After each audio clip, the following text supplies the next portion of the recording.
Greetings and welcome dear viewers of CAMEROON television. I am Itonde Valerie Monono. Footsteps for Women and Children in Cameroon in collaboration with Fida Cameroon under the theme Making Violence Against Women and Girls History in the Southwest and Northwest regions of Cameroon are joining us today in the studio.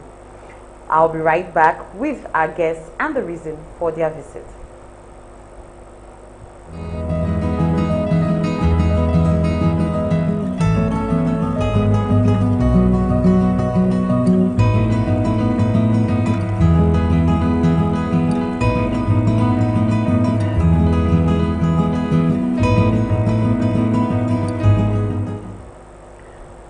Violence against women and girls, including sexual and gender-based violence and harmful practices, is widespread in Cameroon despite significant efforts put in by Fida Cameroon and other stakeholders to end it. Not only is violence against women and girls a pervasive violation of women's rights, it is also a violation of the principles of gender equality and non-discrimination and erodes women's inherent right to dignity in the most invasive manner. Despite growing global outcry of no to violence against women and girls, some laws in Cameroon say yes. Lack of legal reform, gaps in existing laws, non-compliance with ratified treaties, lack of specific laws on violence, disparity in various instruments, lack of harmonization of domestic laws with international treaties that have been promotional to human rights norms, inadequate dissemination of laws and repugnant customs have been identified as some of the reasons why it is difficult for violence to be eradicated in Cameroon. It is within this framework that Fowec, that's Footsteps for Women and Children in Cameroon, and implementing partner with Fida Cameroon, funded by the UN Trust Fund to End Violence Against Women, is implementing this project with the overall goal to ensure that women and girls in the northwest and southwest regions of Cameroon are better protected from violence and empowered to realize their right to live a life free of violence. So, dear viewers, today in the studio we have guests. We have Mr. Kikishi Kenneth, who is a human rights defender and a civil society activist, and we have Madame Yuven Juliana, who is the coordinator of Fowec Cameroon, that's Footsteps for Women and Children in Cameroon. Welcome. Thank you so much. Okay, so our viewers today might be wondering, what is, violence all about? What is this sexual and gender-based violence that Fowec and Fida Cameroon, that's an international federation of women lawyers, what is it all about? What are they fighting? So could you just tell our viewers a little bit about what the sexual and gender-based violence is all about? Okay, thank you very much. Violence against women and girls, gender-based violence, simply refers to any act that is perpetrated towards a particular person because of his or her sex, and that particular act is being focused with a double intention to cause harm to that person. Okay. And in that case, we have sexual violence, which refers to sexual acts of sexual perpetration on a woman. Sexual harassment is an act of violence against women and girls. Yeah, thank you. So today we are not only delving into, the sexual-based violence, we are also delving into harmful traditional practices. So could you tell us some of these harmful traditional practices that violate rights against women and girls? Yeah, we have several of them in Cameroon, and particularly in the northwest and the southwest regions of Cameroon. In the southwest region, we have the famous female genital mutilation. That's an act of violence that is being committed on the women, and it has gross and varied health effects on their personality. It brings down their self-esteem, it brings down their confidence, and it has varied health consequences on the woman. We have the widowhood right, which is mostly practiced in the northwest region of Cameroon. We have acts like a woman sitting on the bare floor to mourn for her husband's death. We have instances like a woman being dressed half naked to mourn for her husband's death. Those are harmful traditional practices that are really repugnant to natural justice. Okay, okay. Thank you very much. So, Mr. Kenneth, welcome again to Come One Television. We would like for you to take us on the forms of sexual and gender-based violence and, some of still these harmful traditional practices. Well, thank you, Valerie. Good afternoon, good day to all the televiewers of CAMEROON and the denizens of Limbe. It's a festive period. I want to say wish them well. The Christmas spirit season is still on, and then the New Year that is coming on. I want to wish all these denizens of Limbe a Merry Christmas and a Happy New Year. I wish to state here that gender-based violence during the festive period too is very, very rampant. Either because we have taken a bottle or excesses that we consume sometimes push us to this. So that's one of the reasons why I feel very comfortable around.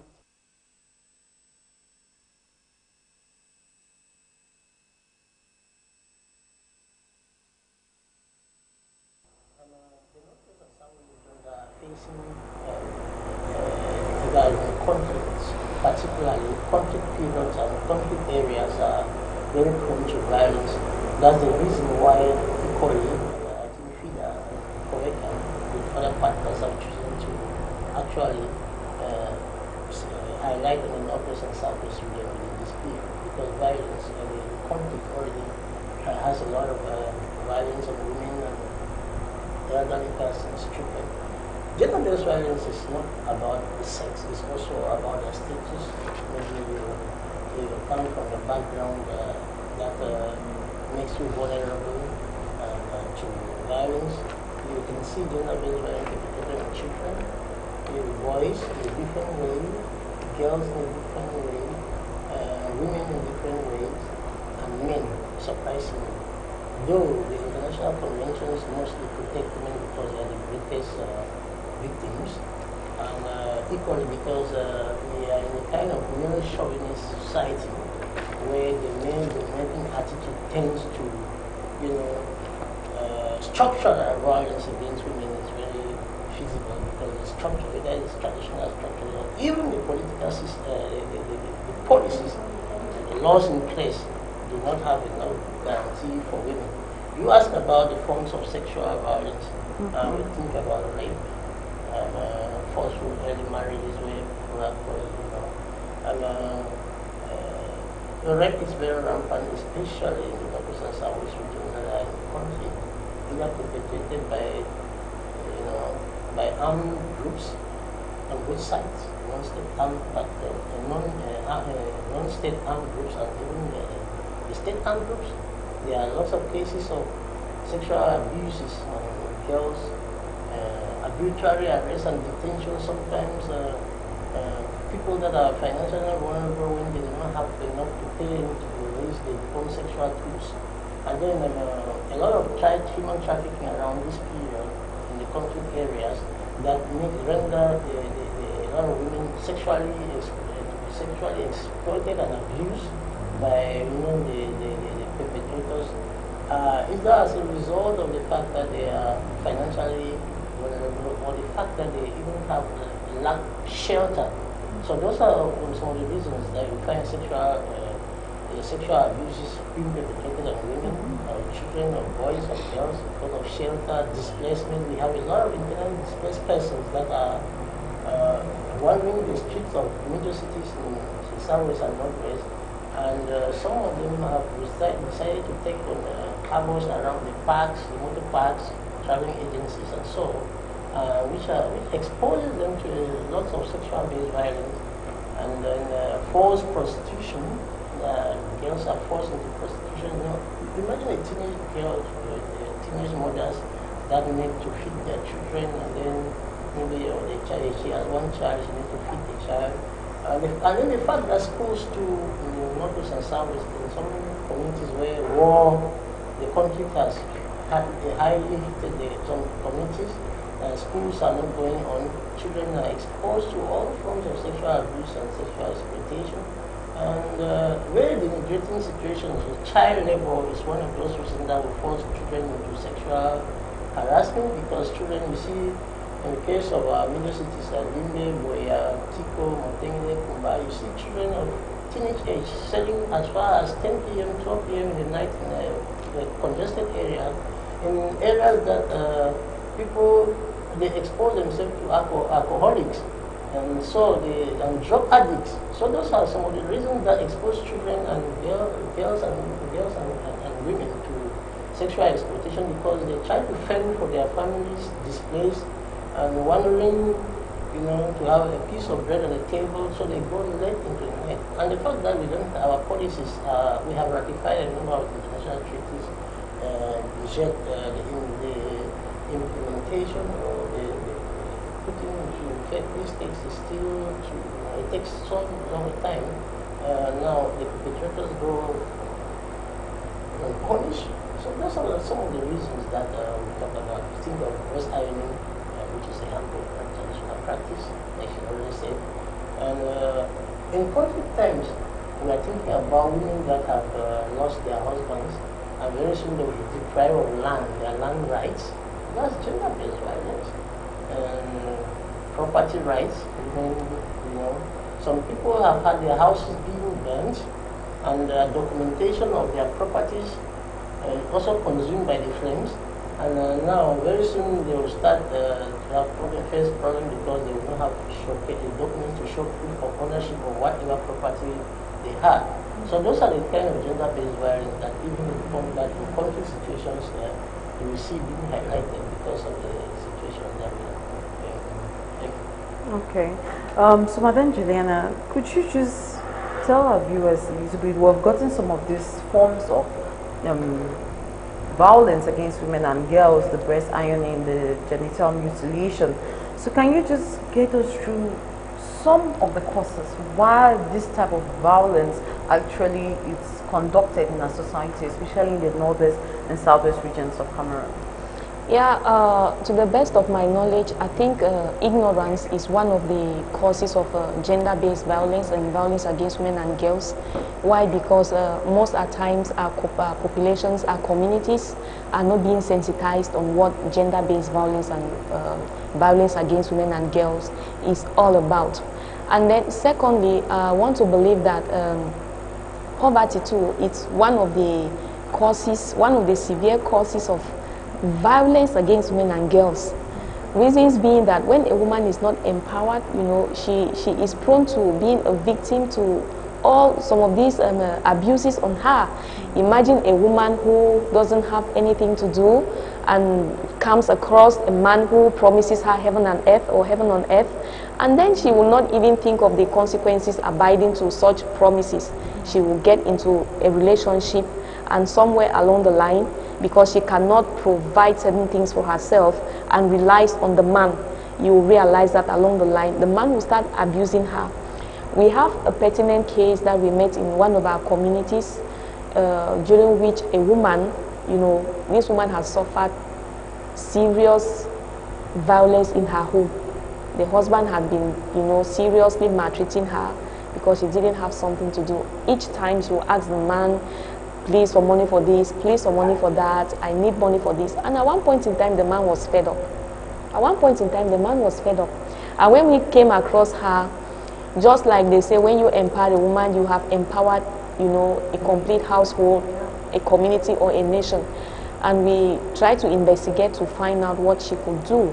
And when she came up with a small business plan, which we supported her, when she started that business, behold, she could not even, whether the husband gave her money or not, it was not her business any longer. So you see that poverty is one of the grievous causes of gender-based violence and violence against women and girls. And then secondly, thirdly, lack of, let me say, on education. Sometimes in schools, we don't really take the issue of sensitizing or educating children properly on what human rights is all about. We have syllabuses in, you know, in educational institutions on human rights, but it's not properly, you know, well educated on the students and the pupils. And this, to an extent, you see many children in our communities, they're careless about what violence is all about. You see a child bullying another child, he or she doesn't know that it's an act of violence on that child. Why? Because if they take the issue of human rights sensitization and education in school seriously, you will see that even at the academic milieu, the violence against women and girls and gender-based violence as a whole, you know, shall be mitigated. And most at times, people fail to understand that violence against women and girls and gender-based violence are gross human rights violations. You just feel to do it, and at times, it's mostly the men that perpetrate the acts on women. And so they see it as an ego. They see it as a point of, as a power. For them, they see it as a right. They feel without, you know, hammering so hard on women, you shall not be respected as a man, but that's not the case. Yeah, thank you so much. Okay, thank you very much. So, Mr. Kenneth, could you tell us, you know, you're a human rights defender and a civil society activist. Could you get us through some of the consequences of this violence on women and girls? What actually happens after women and girls have encountered violence? What happens to them? What changes? Okay, thank you, Valerie. Before I get into that question, I also want to because stress the drastic role of gender stereotypes on gender-based violence. You know, we grew up in homes where there are roles that are assigned to boys that are different from the roles that are assigned to girls unconsciously.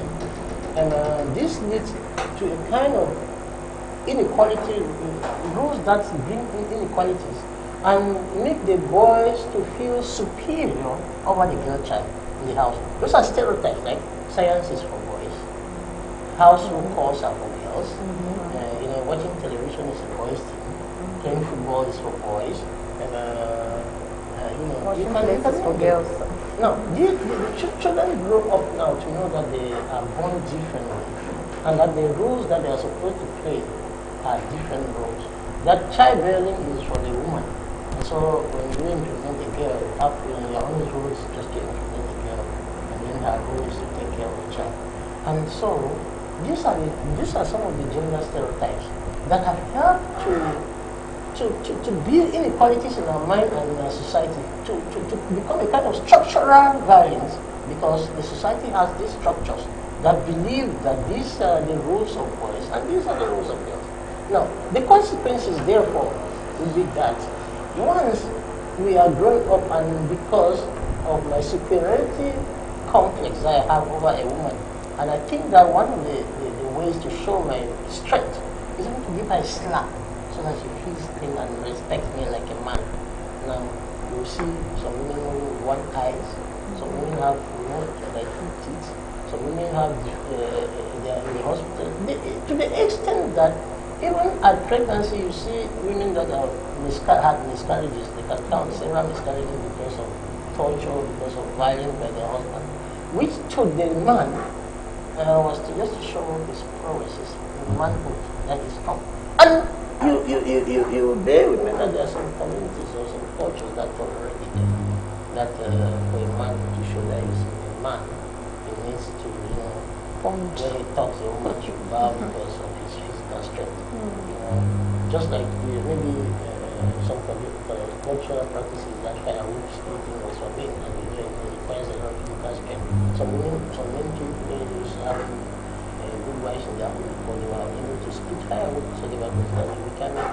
So when they carry corn in a very big basket from the farm, from the mother-in-law or the would-be mother-in-law, to be able to be promoted to the rank of duty being the son-in-law. And so those are the kind of things that makes men to try to showcase their strength negatively. Negatively, I would say. Madame Gina mentioned poverty as a dependency, as a serious factor, a contributing factor in gender-based violence. Yes, truly, we are in a society where our parents, when you bring a girl home and they want to ask her hand in marriage, the question that your parents will ask you, the girl's parents will ask you is, what is he doing? The what now is a kind of financial connotations or the other attributes that are not who is he. The who is he will be the moral person with, you know, the nice boy with this girl. What is he doing come with finance? It means that the society, so one of the societal pages is that they send a woman to marry a man who is financially able. It means that women go into marriage with the mindset of depending on the man for their livelihood. And so when there's a breakage, when the man gets tired of provision, now he becomes violent. Or when the man knows that he becomes now an almighty man who will buy from the fans every month he has a menstrual pad and every other small things that, lipsticks and other things. He now takes over, erroneously. I'm not saying that is good. He now takes over. He has a chance now to become too nagging towards you because you are asking him everything, and it's become very, it makes marriages or relationships to be unsustainable.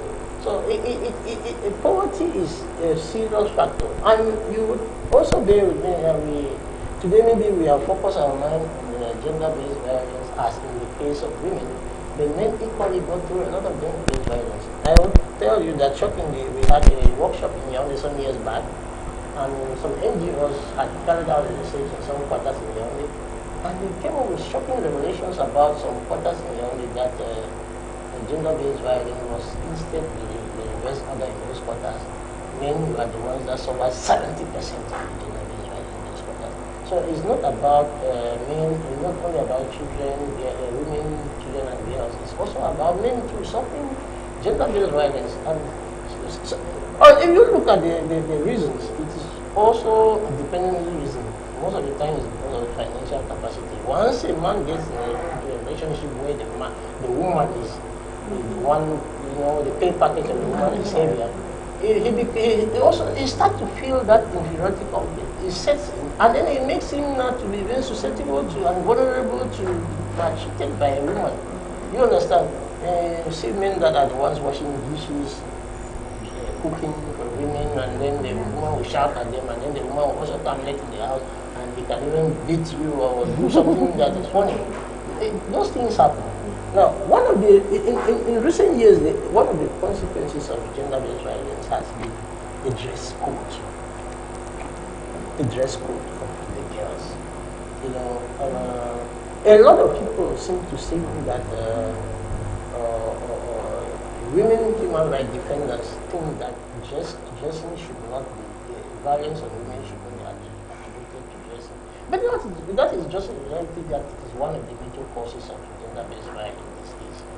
That when girls dress and expose parts of their bodies, they are prone to be violated, either raped, or it can cajole men to attack them and then lure them into some sexual habits that end up by being disappointed because obviously moral ethics will not, a man in his normal sense would not like to see a lady moving out naked.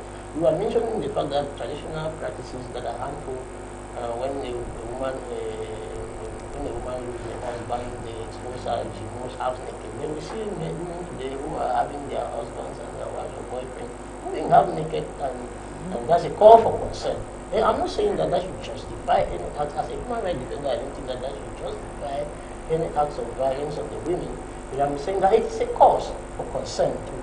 Now, the girl child drop out from school or educational levels also have a way to do. When you are educated holistically, you understand. You have this self-esteem, and you know what is wrong. You are conscious of your acts that you pose. Depending on the man for sustainable livelihood is, you need to do something by your own. But when you find most of these girls that are exposed to sexual violence or some form of gender-based violence, you realize that a majority are from backgrounds that education have educated, and so they don't have, when other girls are talking based on maybe their education, they really want to showcase that they are dressing, the flashy dressing. So they don't have the means, so they look for men that will be buying those things for them. A man totally dependent on a man to dress up and show up in order to come out that you are also You can also talk in public. By your dressing and by your attire, you can talk. But they forget that as the man is doing now, the man ensnares them to other, to actions that they should not even sustain for long. So education is another cause of gender-based violence. Okay. So, Madam Juliana, Mr. Kenneth has brought up some points, but I think there's some men who would not even want their women to be independent because they would want that dependency power over them, so that they could have the power to do whatever they wish to do. Just like you said before, sometimes poverty, it's a likely cause to this type of violence. But then as well as women are struggling to empower themselves, there are still some men, or if you're married or you're in a relationship, who would not want you to empower yourself because they get to lose that that overall power over you. So could you just get on how women could actually get out of that kind of situation? Yes, before I get into that, that itself, that on its own, is still economic violence. Just the fact that the man refuses the wife or the friend or the sister not to do anything, you are thereby stopping that woman from enjoying her right to economic well-being. And in order to combat economic violence, that is why we, in most of our sensitization program, we always preach the doctrine of economic empowerment on women and young girls. When women are empowered, they free themselves from a lot of abuses, from a lot of violences perpetrated on them. And within the framework of this project, when we are moving around doing sensitization campaigns, one of the key points that we focus on is educating women and girls to be empowered in one way or the other, economically empowered.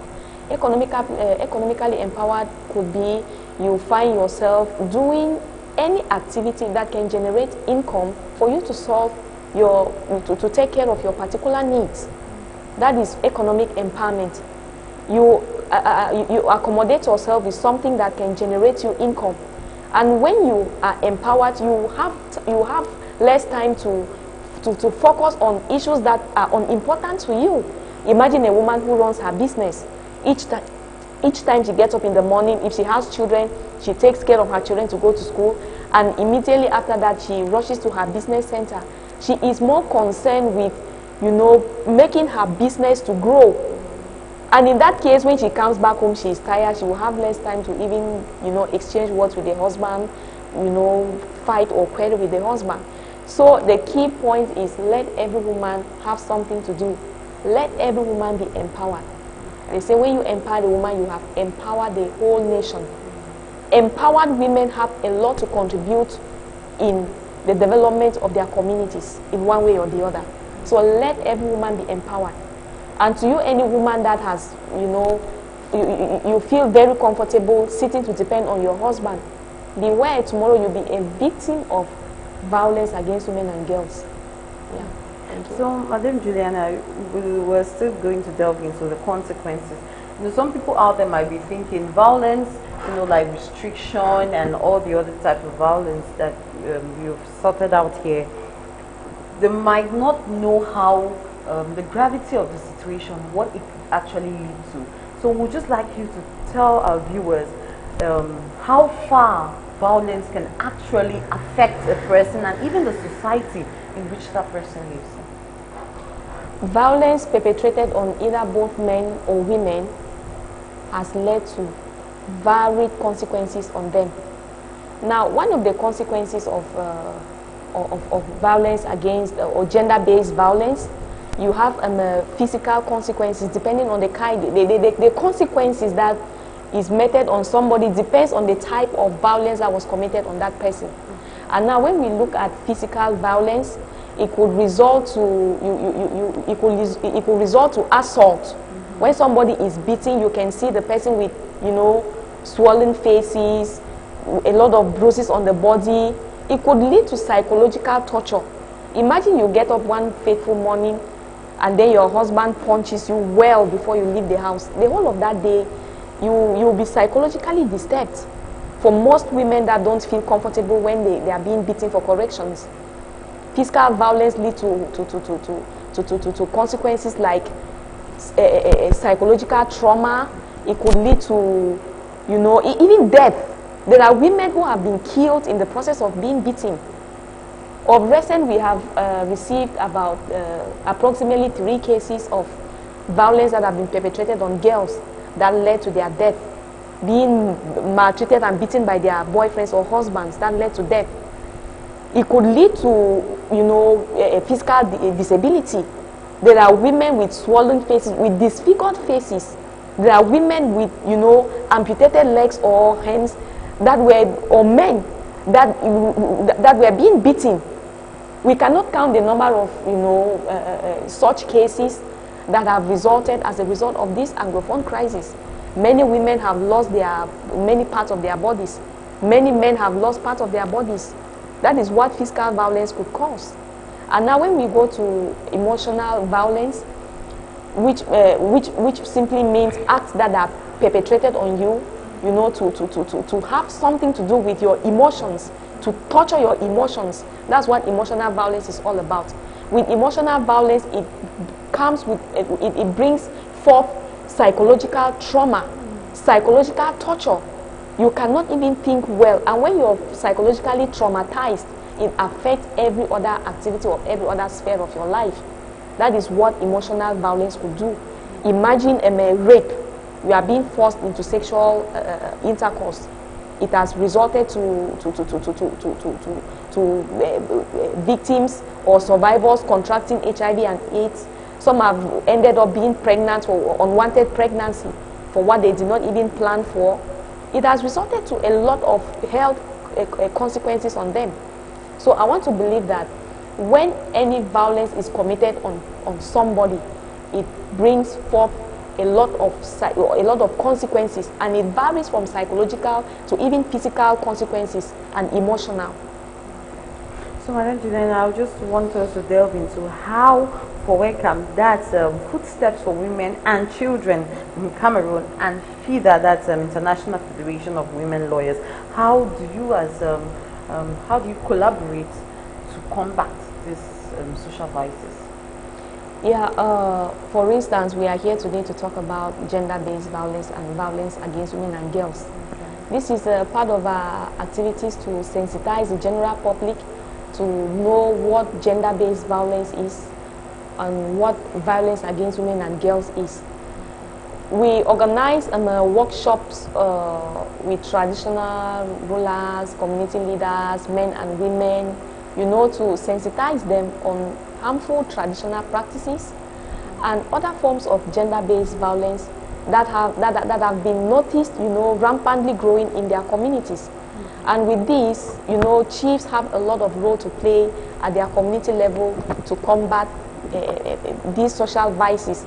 And so we find it as an important tool to engage them in the fight against violence against women and girls. In other words, we call it the He for She campaign. Yeah, we do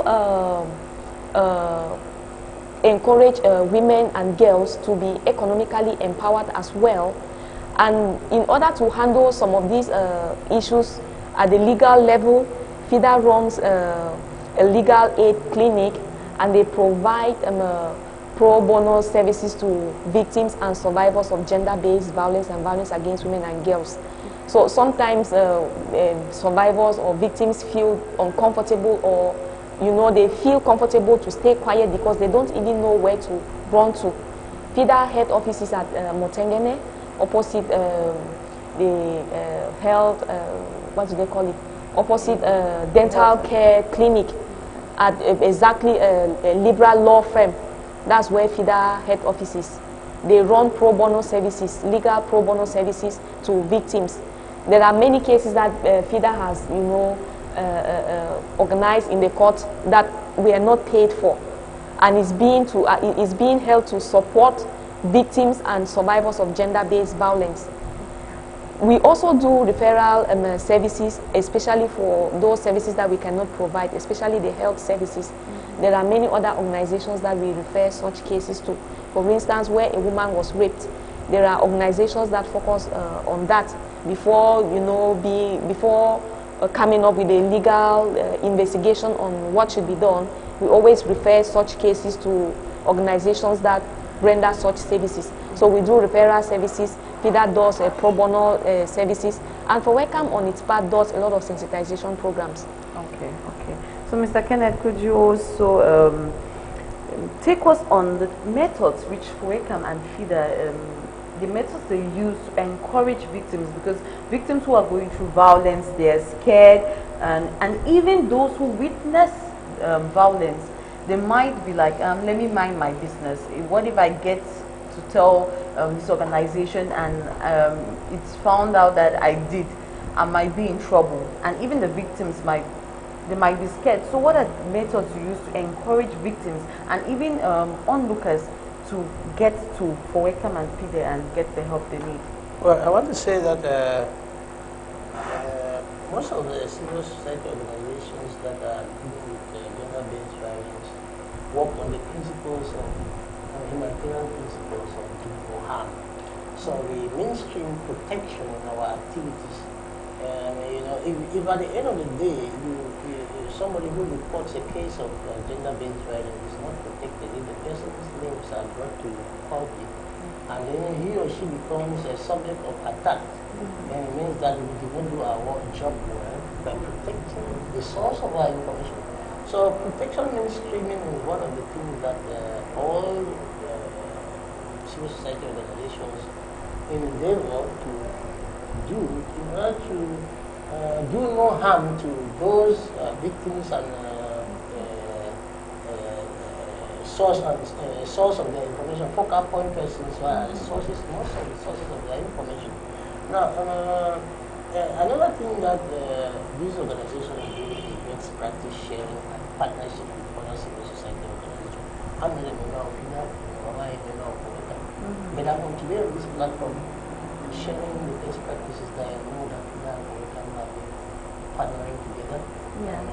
Without mentioning where I come from, that is one of the ways that we work. We work together. She mentioned about referral pathways and referrals. You know that you can't do it all by yourself.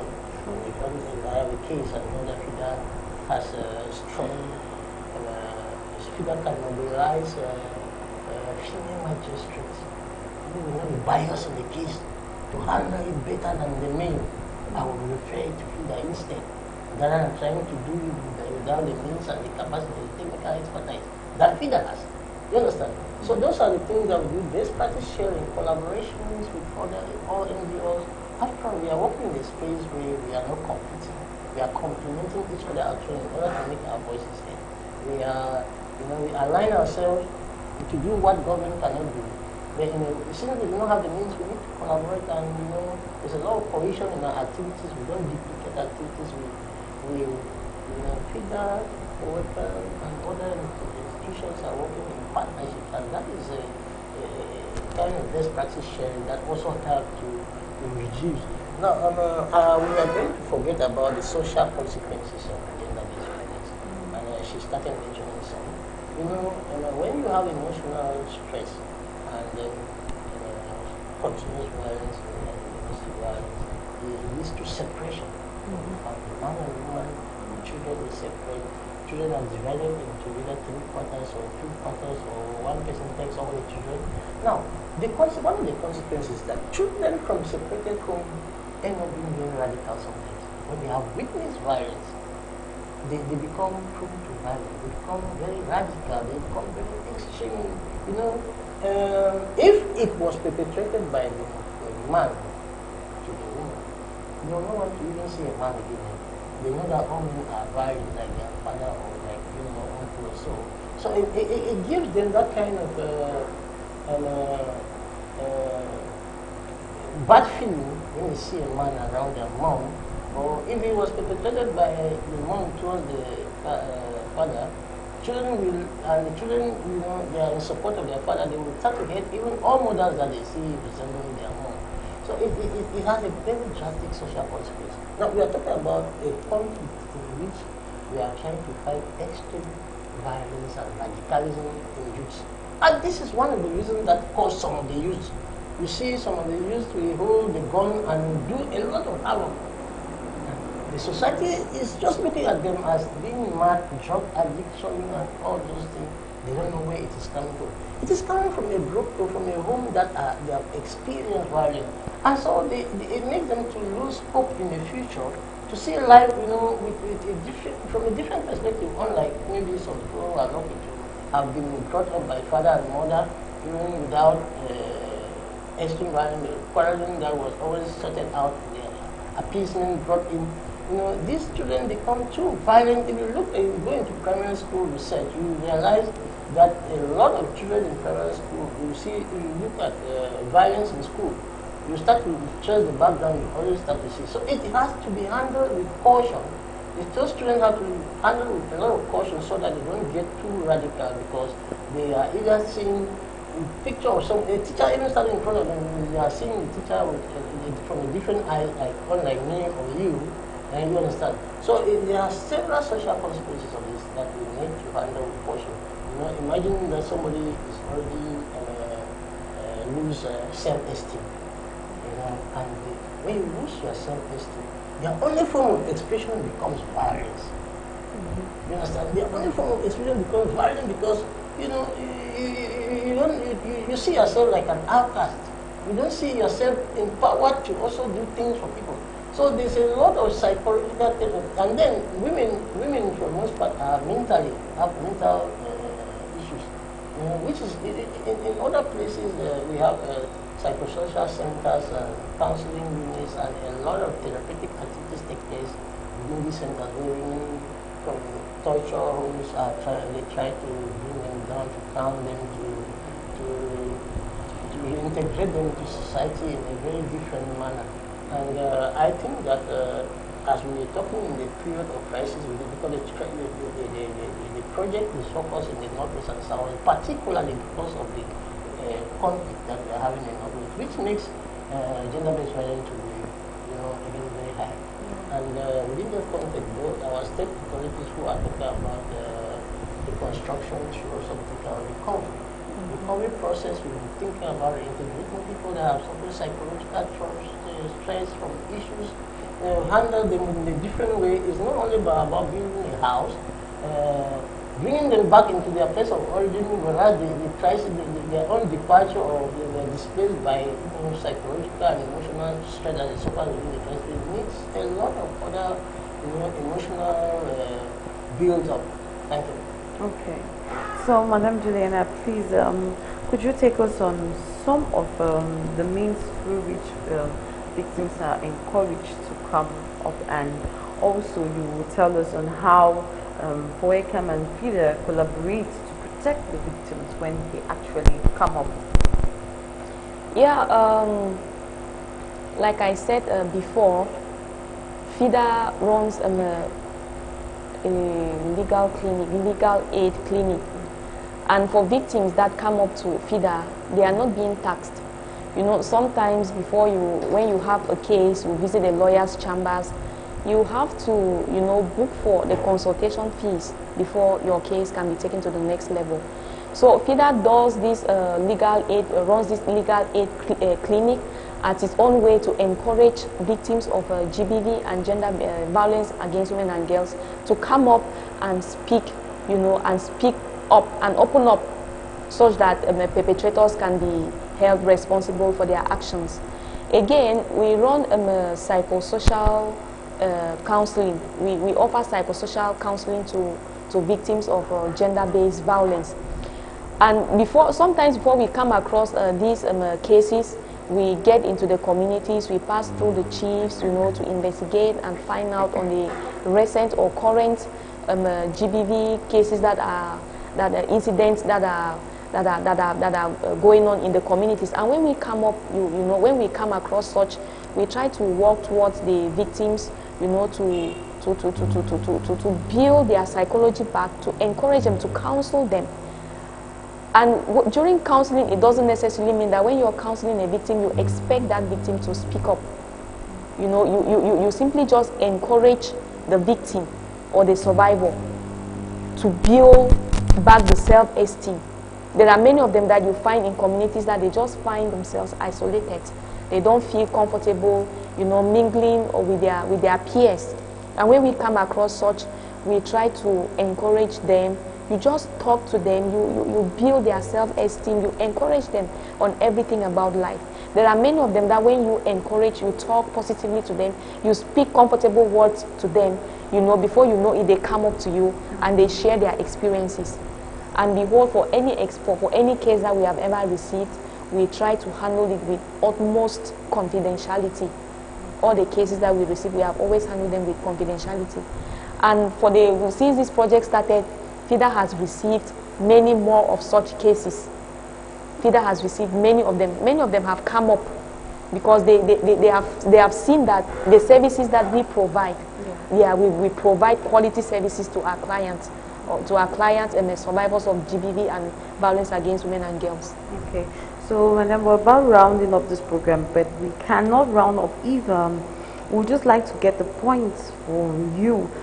You know, out there, victims are like, okay, Fida and Fowec will take us in, they will take us to their legal aid, they are going to reinstate us back in the society. But then what happens to the perpetrator of this act? Could you just, you know, run them through some of the possible punishments that perpetrators of violence, you know, could actually get, so that victims out there are confident that it will not just be them going through this, but then the perpetrators will actually have to pay lawfully for what they have done or what they've been doing. Could you take us through some of, you know, the punishments? Recently, Fida had a case of acute violence that was committed to a woman, and they took that case to court in Tico, at the court in Tico. Behold, Fida members came out in their huge number to make sure that justice must prevail in that case, and the justice prevailed. Cases of rape, for the cases of rape that Fida has come across, they always try. Fida is the International Federation of Female Lawyers. They are lawyers, and for any case that they come across that is actually against the natural justice, the natural law, they always make sure that such cases are taken to court. And when they are taken to court, justice is always the payback for the survivor. Okay. Yes, so I want to assure the victims that for any case that they have, for any problem that they have, they should not feel discomfortable to visit FIDA office. They should feel very comfortable to come up and speak. And at the end of the day, the justice that they seek for, they shall have their justice. Okay. Yeah. So viewers, you know, you can get to FIDA or Fowec, you can get to them through the Google app, Ops for Women app, or you could even visit their main office at Mutengene, and they'll be able to, you know, take you through how they could help you and everything. Even if you're not the victim, but you're an onlooker, you're a neighbor, you're a friend, you're a relative to anyone who is going through violence, you can get to FIDA, and they're going to try their best to relieve whoever it is from violence. So we are going to take a break, and when we get back, we are going to have our last words from our guests from FIDA and Fowec.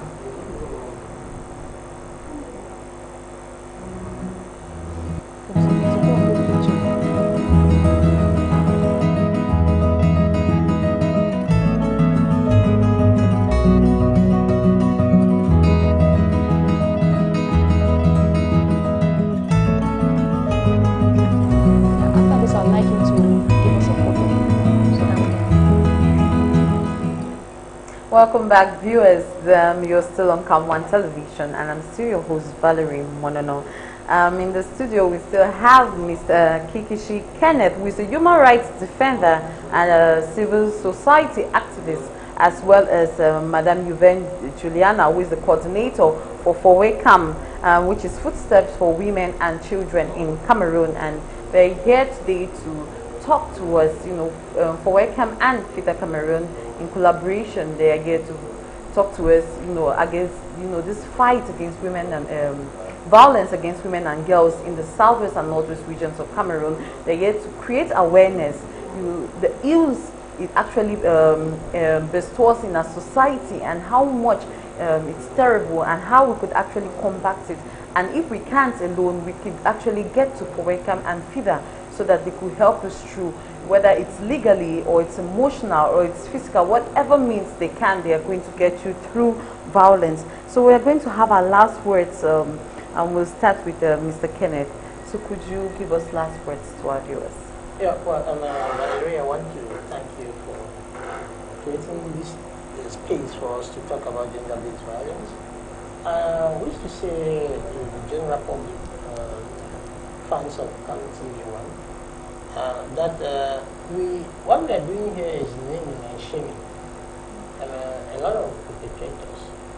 When an act is committed against family X, and you seal your mouth or your eye, block your eyes not to see, and take the case up so for justice to be taken. Before you know it, the same perpetrator comes into your family. And so when you protect those that perpetrate evil against other people's families, you don't know when it will affect your own family. So we are here saying that the awareness campaign is about informing people that there are structures that have adequate competence and expertise to handle gender-based violence cases. And so if you are still there thinking that it is the same judicial lenteur or bottleneck you find in our courts, and so then you will spend a lot of money to go through it, and where you myself we are today saying that no, times have changed. Times have changed because the international community is putting its eye on Cameroon. Cameroon has ratified a lot of conventions. Remember that 52% of our population is made up of women, and that we cannot stand and watch 52% of people being trampled upon by 48 small figure of men, trampled on their rights, trampled on their basic fundamental human rights. And so, one of the reasons that makes it easy for Fida to have access to justice for its perpetrators, for victims, is because they use the international instruments that Cameroon has ratified. And you remember that anytime that a country has ratified an international treaty, it takes precedence over the natural, our constitution. So even if our lawyers or our magistrates in court wants to mingle with normal political maneuvers here, Fida lawyers are not the kind of, they are robust women who understand, who have been to Beijing, who are part of CEDAW, the Convention and Elimination of Discrimination of all forms of violence against women, who have been ratified even the Banjul Protocol and several other protocols that are out to protect women. And so they know how to use their hammer to do justice. So there's access to justice for victims of gender-based violence. It is not a story that you come and be asking you money to go left and right. No, the time has come. I'm saying it because we have had workshops where almost all the participants who are women, when it's time for hot seat to tell their stories, we realize that all of them have issues. And so they are quiet because they are afraid of the robust nature of our judicial system. They are afraid of the financial constraints. But we are saying that there's a pro bono service that Fida has. There are plenty, several lawyers, magistrates, who will stand for Fida any case that Fida brings to court that is having his case, his roots. Thank you. Thank you, sir. So, Madam Juliana, could you take us through your final words to our viewers? Thank you so much, Madam Valerie. To the viewers, I want to say that the only thing that we encourage during our sensitization programs, during our radio and TV programs, is let every survivor speak out. If you do not speak out, we will never know. There are many of them out there that are dying in silence. If they don't speak, we will never know. Let them come out and speak, and let them believe that justice is still alive. Justice exists. Many of them might be silent because they feel that when we go to court, the maneuver, just like Mr. Kenneth have said, the legal maneuver will prevent them from acquiring their justice. I want to let them know that Fida is very, very practical. Fida is very practical. And for any case that comes across Fida, When you come into their office crying, before you leave their office, you are smiling. So I want to let them know that when you speak out, you help yourself. And not just speaking out for personal reasons. If you see another person that has been going through a lot of, you know, challenges in this violence field, you can speak out. Sometimes you can just come to an organization and say, okay, we have noticed that in this particular community or around here, this particular event is always, and we cannot just go to the family. We can organize, you know, a sensitization talk in that community, and we educate the community members on GBV, on what gender-based violence is all about. And before you know it, those people who, the victim or the survivor itself, before you know it, the person will come up. And we don't go like, is this person who informed us that you have a particular challenge. We go out to do a general sensitization campaign. And when we go out for that, you realize that many of them come up. After the sensitization campaign, you see people, young girls and even women coming up. Oh, Mama, we had this issue, or that one, or how can we go about it? And just there and then we start providing them with solution. Yeah. Oh, Mr. Kenneth has something. Just to say something very important before I pick the stage. A lot of victims fear the justice system because it ends up with sanctions to their loved ones who are their husbands or their boyfriends. And so Fida is very aware of this. So the route that Fida takes is not about punitive sanctions to perpetrators. First of all, we do the traditional alternative dispute resolution mechanism, which is about bringing the perpetrator and the victim to a kind of counseling, and then an observation period, during which we expect that is supposed to. And during this, it is about reconciliation, accountability, truth, and reparation of the injury. So it is done in a very, in a family setting, because we understand that. Just imagine a case that a woman brings to Fida, and then the husband has been beating her, and then Fida just goes to court and file a case. Would that be normal in our normal context? No. Fida knows that. Fida knows how to break homes. Fida has how to bring a kind of reconciliation between families. It is only in the case where it has become too extreme. Death threats is part of the perpetrator vows not to succumb to the alternative justice dispute resolution mechanism that is put in place to create a situation that now a case can be filed. So if Fida knows how to promote breaking your homes, just of us start in a very formal way, under the table, counseling, trying to make them understand themselves, because sometimes we also do not understand ourselves based on some small issues that need an external hand to also caution us to understand ourselves, right? So if you just come in and then take court action, it's not about court action. You are watching us here, we are not talking about because you have had a shout from your husband in the morning, you just take a court action. No, that's what we are saying here. It is a gradual process that starts first of all with a subtle way of reconciling them and bringing, somebody accepting that this is what is done, and then they do a mediation to see to it that, because we think about the children, the consequences of separation of the children and the consequences of other things. So that's just what I want to do. Thank you. Okay, thank you too. I was once doing a program, and it was a call-in program, and it was all about, should women be beaten? Should there be any circumstance where a woman, you could actually, like, okay, she deserves to be beaten? And some men called up and they were like, no, there should be no circumstance. If you feel like you need to punch her, it's best to go out, punch a wall, or leave the house. But then I got a call, and the man said that sometimes, women, they just bring out something in you that you cannot just tell without giving a punch. You just have to beat, slap, and I asked the man, I was like, okay, it's your notion. I can't actually dispute it with you. So then I asked the man, what if you have a daughter? Do you have a child? He said yes. I said, what if you have a daughter and she gets married tomorrow, and one day she comes home with a swollen face, her husband has beaten her, and he was like, I'll kill the man. I was like, oh, so the wife you've married is not somebody's daughter. Yeah. Yes, it's only your daughter who is who actually belongs to a home, or who actually has a family. That made me understand that sometimes, the conception we have sometimes make us perpetrate violence without actually knowing that it can be a chain reaction.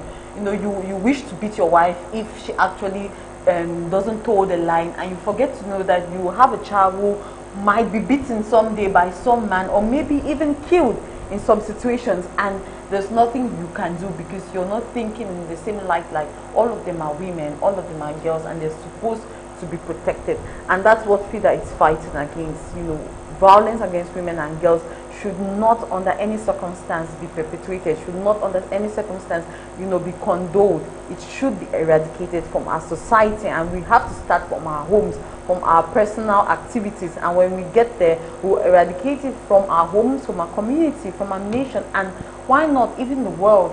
You know, you could get an example from Cameroon.